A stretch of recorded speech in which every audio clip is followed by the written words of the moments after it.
Hello everyone, I am Chiranjeev and today I will tell you how to download Blender 4.0 version on Windows. So go to your Google search and search for Blender and open their official site. Now scroll down and click to download here and we can see this download Blender 4.0.2. We can download that MSI file. It will be started downloading and I have already downloaded it, so I will show you how does the setup works. Open the Blender MSI file for setup. Now click on next and don't need to change anything. For here you can change the download location to D drive or any, and now we'll click on next.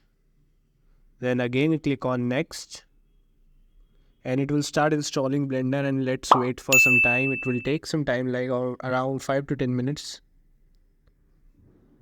Now let's start the Blender application as it has been installed.